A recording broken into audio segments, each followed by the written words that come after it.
Soy el doctor Hugo Aguayo, director fundador del Centro de Diagnóstico por Imagen.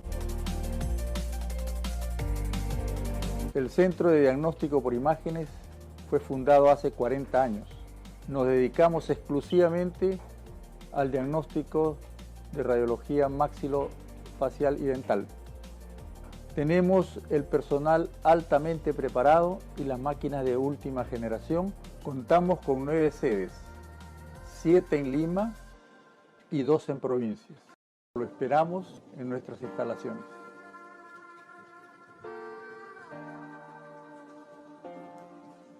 Buenos días, doctores, ¿cómo están?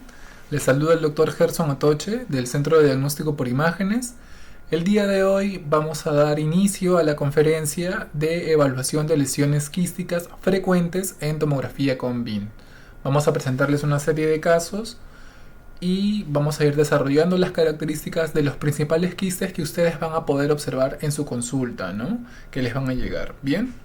O que les podrían llegar en algunos casos. Rápidamente vamos a avanzar con una definición bastante escueta y simple acerca de lo que es un quiste. Es una cavidad formada por epitelio y tejido conectivo con contenido líquido o semilíquido. Esto quiere decir que imagenológicamente vamos a ver ese tipo de lesiones radiolúcidas o hipodensas bien definidas y bien delimitadas. Lo que va a cambiar lógicamente es la clínica, la zona de presentación, la edad y esos datos que vamos a ir desarrollando. Pero generalmente imágenes radiolúcidas, de límites definidos y bordes corticalizados. Bien. Rápidamente también, para no quedarnos tanto en la teoría y ver más casos, vamos a hablar un poquito de la clasificación de la Organización Mundial de la Salud acerca de estas lesiones en el año 2022 y voy a señalar en un recuadro las que vamos a ver ahora, que son generalmente las más frecuentes. ¿Está bien?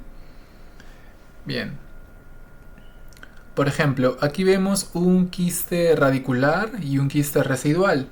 Estos son quistes que se asocian, por ejemplo, en el caso de los quistes radiculares, a dientes no vitales, ¿no es cierto?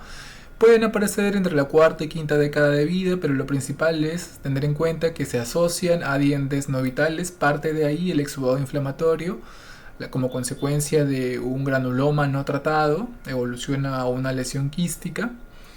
Y en el caso de los quistes residuales se asocia a una zona edéntula en la cual se ha extraído ya la pieza dentaria, pero el proceso osteolítico continúa ahí, ¿no es cierto? Muy bien, esa vendría a ser básicamente lo que vamos a encontrar. También vamos a hablar, por ejemplo, del quiste dentígero. Es un quiste que se presenta, por ejemplo, entre la segunda y tercera década de vida.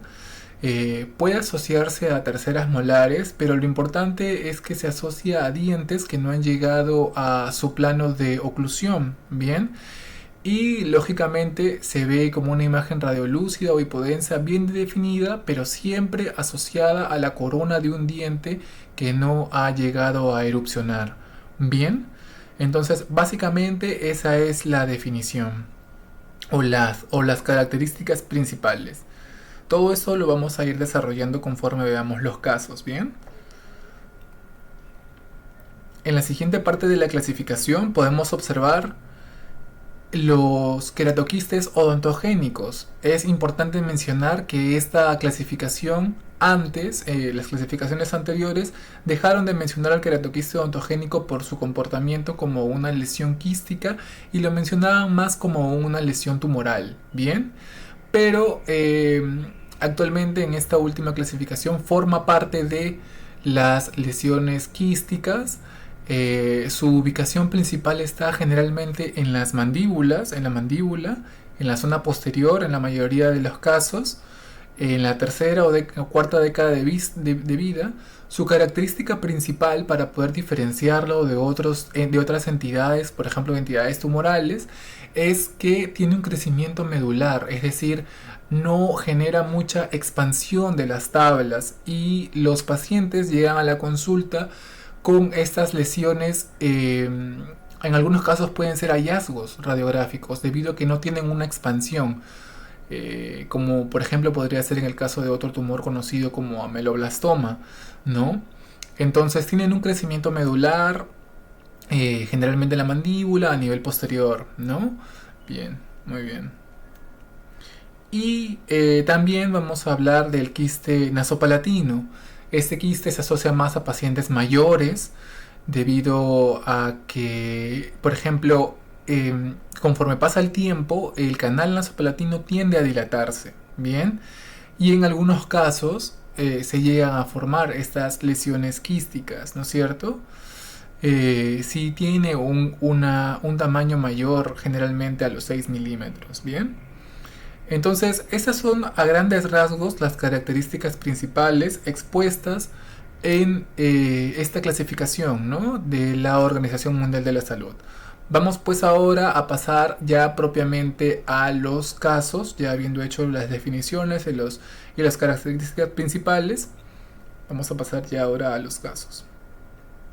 Bueno, un último gráfico aquí de básicamente las localizaciones, por así decirlo, de las lesiones quísticas.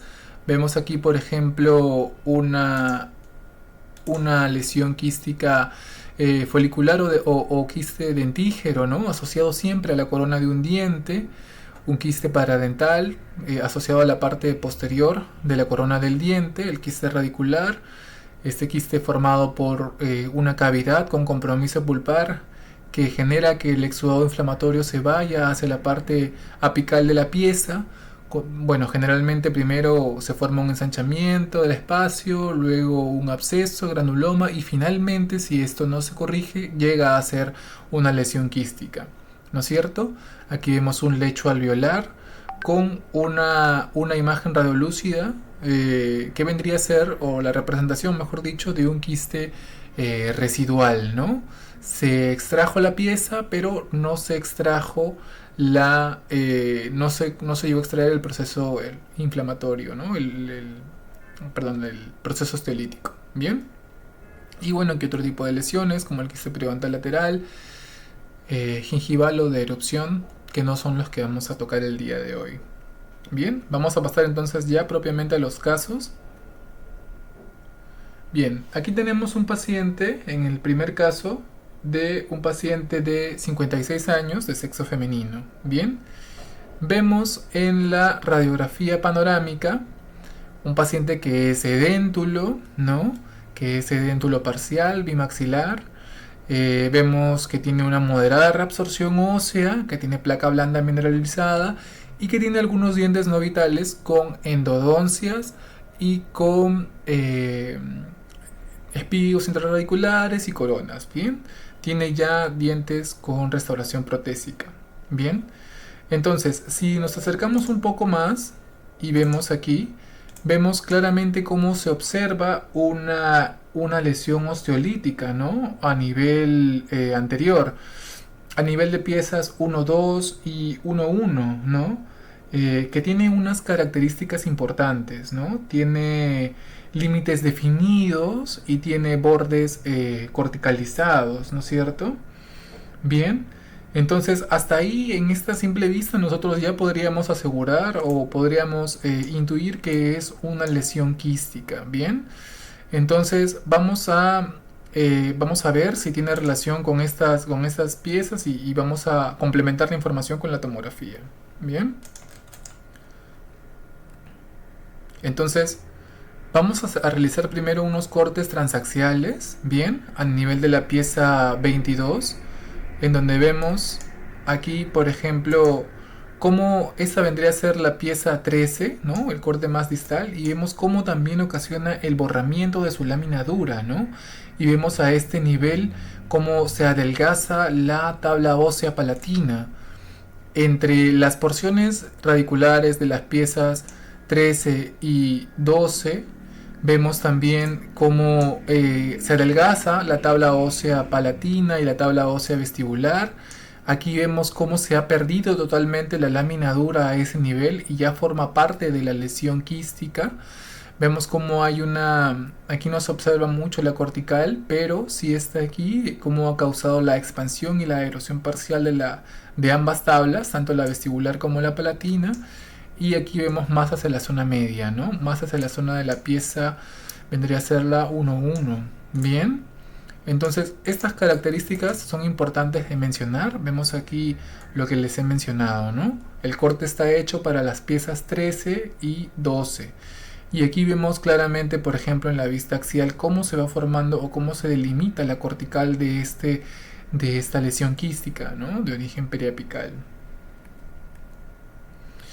De igual manera, vemos aquí la parte el corte transaxial correspondiente a la pieza 11 y vemos igual cómo se delimita, ¿no? La cortical. Aquí sí se nota un poquito más corticalizado, ¿no? Y vemos cómo se condiciona el borramiento de la lámina dura apical a las piezas 13, como ya mencionamos, y a la pieza 11, ¿no? Marcada expansión y adelgazamiento de las tablas, como lo mencionamos hace un ratito, ¿no? Lo podemos ver aquí más detalladamente. Expansión y adelgazamiento de las tablas, ¿no? Y vemos, bueno, aquí de todos, y vemos que también está en próxima relación a una estructura importante, una estructura vascular, que la vamos a ver en un ratito seguro en los cortes axiales. Miren cómo causa el adelgazamiento del canal nasopalatino, ¿no?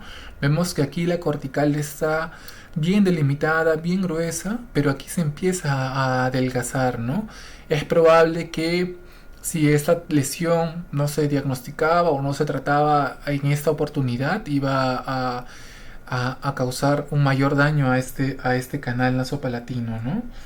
Bien, básicamente para englobar las características clínicas generales de estas lesiones, vemos que generalmente estas lesiones se asocian a personas o a pacientes que tienen edades entre los 20 y 50 años, ¿no? Por así decirlo, lo principal siempre es que están asociadas a piezas no vitales, ¿no? Como estas de aquí.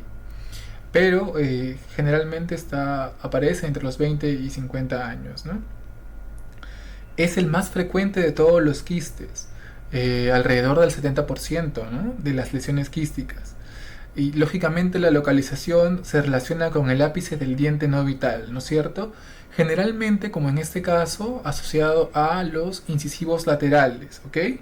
Generalmente asociado a los incisivos laterales. Ahora, en cuanto al tamaño, generalmente puede tener un tamaño de 1,5 a 3 centímetros, ¿ok? Eso es lo que nos dice la literatura. Si es más pequeño puede confundirse con un granuloma, no se podría generar una diferenciación como tal, pero en este caso puede ser, generalmente, perdón, está asociado a un tamaño de 1,5 a 3 centímetros. Bien, lógicamente los bordes son bordes lisos, bien definidos, y en el caso de que se encuentre infectado, como podría ser ese el caso, dependiendo de si el paciente presenta sintomatología o no, la cortical a veces se borra o se pierde, ¿no? Como vemos aquí. Bien, puede desplazar piezas dentarias, puede generar la expansión, como vimos, de las tablas y el adelgazamiento. Bien, esto para el primer caso, ¿no es cierto? Muy bien. Vemos ahí los cortes axiales nuevamente. Y vemos una longitud importante, ¿no? De 13,73 por 14,76. Un tamaño considerable. Bien. Es importante mencionar que este tipo de cortes se relacionan con una reconstrucción denominadas reconstrucciones 3D y nos sirven para graficar lo que nosotros observamos.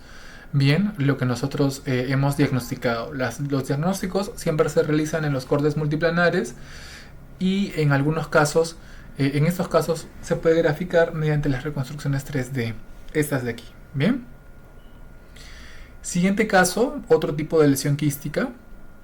En este caso seguimos con los quistes inflamatorios, pero vamos a hablar un poquito de el quiste residual, bien, que vendría a ser este de aquí. Este es un paciente masculino de 47 años.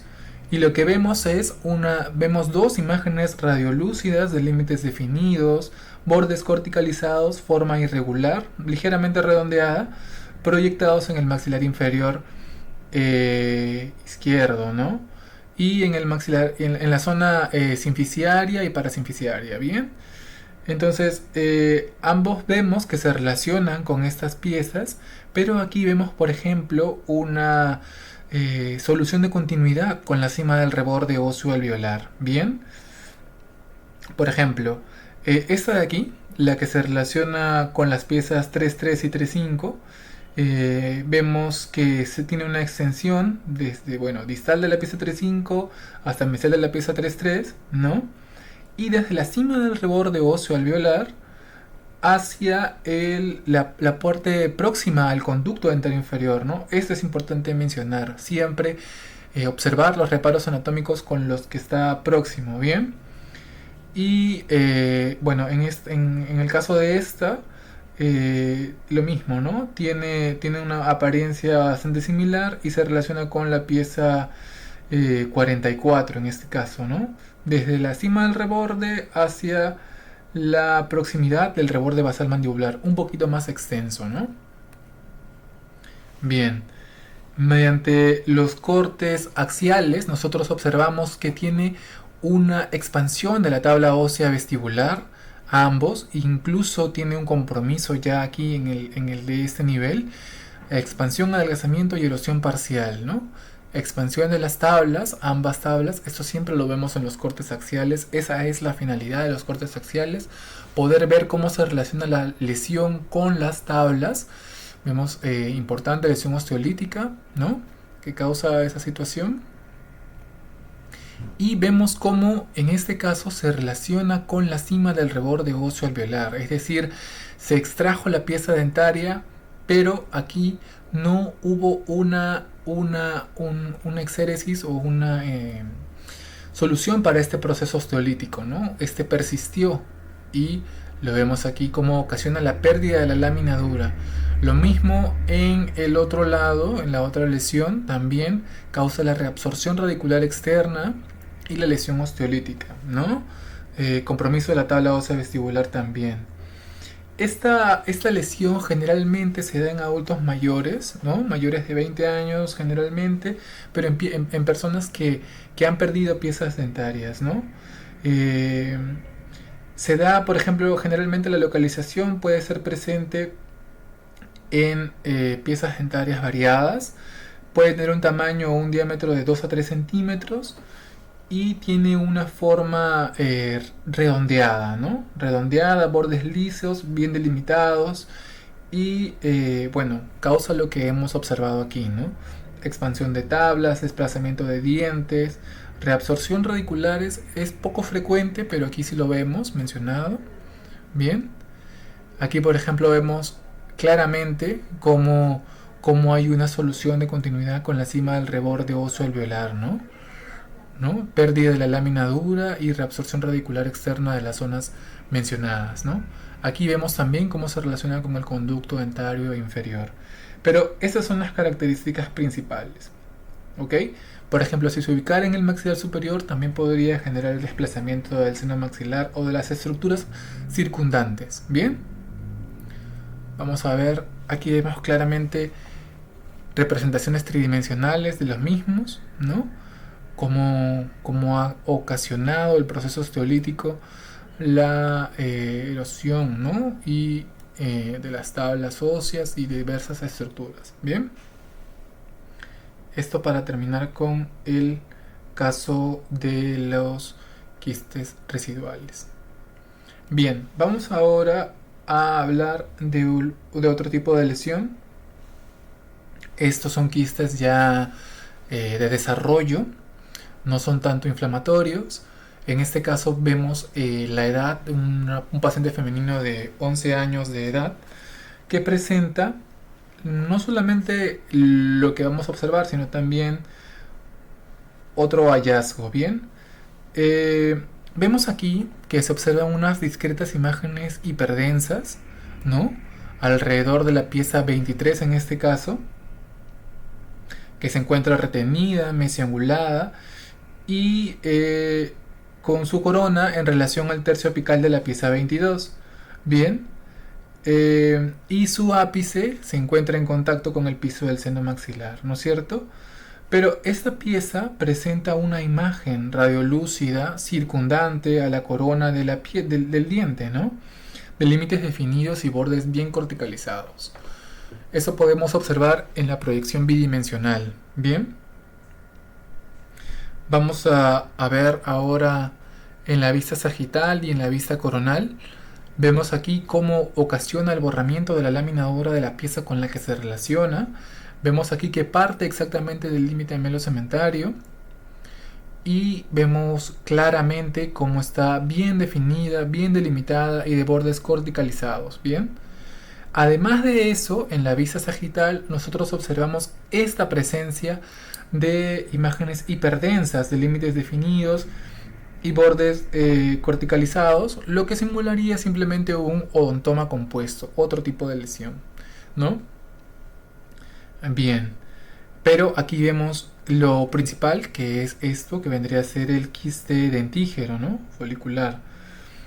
Generalmente estos quistes se dan en adolescentes, en pacientes, en pacientes jóvenes, ¿no? O en pacientes jóvenes. Tiene una frecuencia relativamente notoria, ¿no? Está el 20% alrededor de todos los quistes, ¿bien? Bueno, lógicamente se asocia con un diente que no ha llegado a erupcionar y o que está impactado, por eso mencionábamos anteriormente que se relacionaba con terceras molares o en este caso con caninos, ¿no? Caninos son los dientes más frecuentes. Bien, es importante mencionar que se puede diferenciar a partir de una hiperplasia folicular, ¿no? Si llega a superar los 3 milímetros de diámetro, ¿no? De tamaño. En cuanto a la forma, bueno, lo vemos aquí bien redondo, delimitado, típicamente simétrico, es un quiste bien simétrico.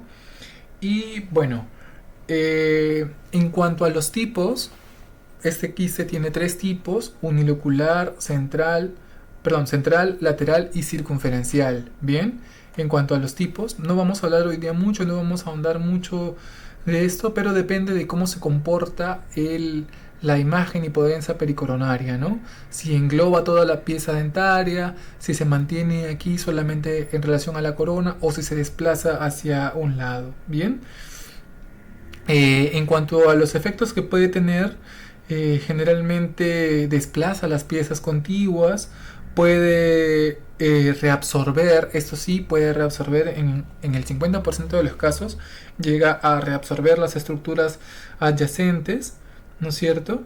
Y puede desarrollar una expansión, ¿no es cierto? De ser una lesión extensa, y puede llegar en algunos casos a originar asimetrías, ¿no?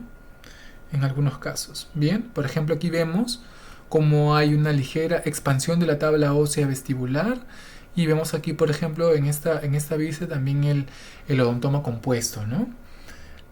Bien, vemos aquí el adelgazamiento de las tablas, tanto de la vestibular como de la palatina, y de la expansión de la tabla ósea vestibular. Bien, vemos aquí en los cortes transaxiales cómo esta pieza se relaciona con la pieza 21 y 22. Bien, vemos cómo está más orientada hacia vestibular y vemos claramente cómo hay una imagen hipodensa pericoronaria que causa el adelgazamiento de las tablas óseas vestibulares y palatinas.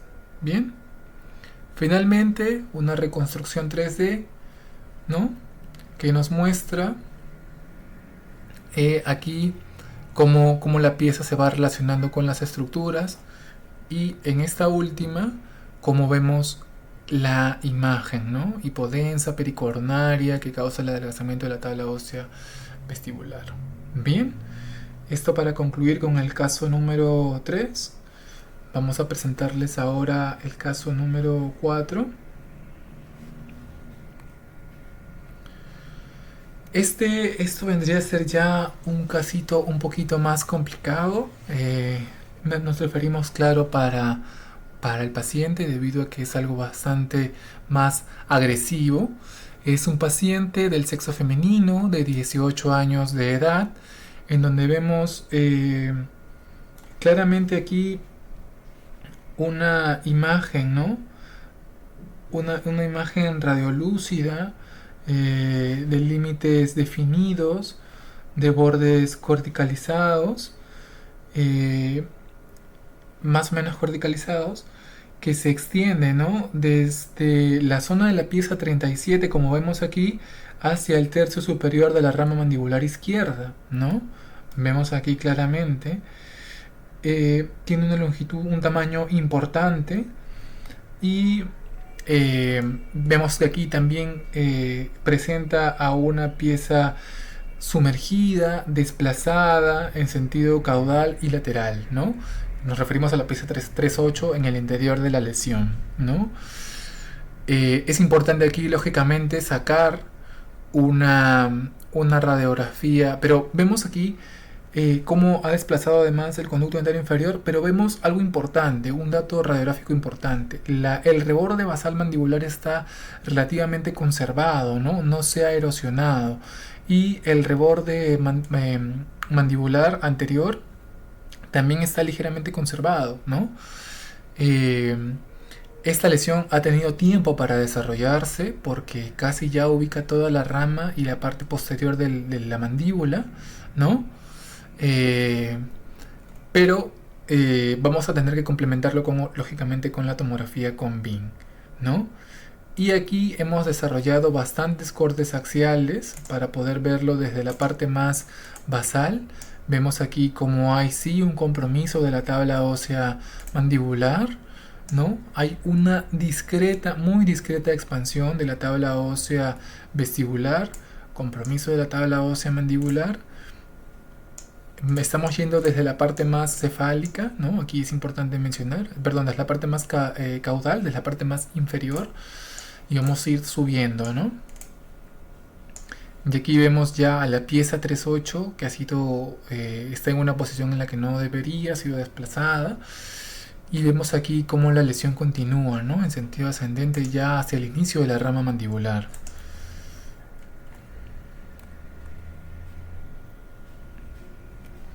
Aquí vemos ya cómo casi deberíamos estar en el tercio medio de la rama, y vemos aquí cómo se ha originado la ligera expansión de las tablas óseas vestibular y lingual, ¿no? Aquí estamos en una parte más superior, ¿no es cierto? Más superior de la rama mandibular. Bien, entonces mediante esos cortes axiales hemos visto el comportamiento de esta lesión. Bien, lo que es importante aquí es, bueno, como mencioné anteriormente, este tipo de lesiones antes pasaban a tener o a ser denominadas o clasificadas como lesiones tumorales. Actualmente se denominan como lesiones quísticas. Bueno, si se presentaran múltiples de estas lesiones, quísticas, es importante mencionar que se asociarían a un síndrome, ¿no? Al síndrome de Gorlin-Goltz. Esto se da en pacientes acompañado de otra sintomatología que no vamos a explicar hoy día, pero en el caso de presentar muchas lesiones de este tipo en los maxilares, podríamos sospechar de ese síndrome, ¿no?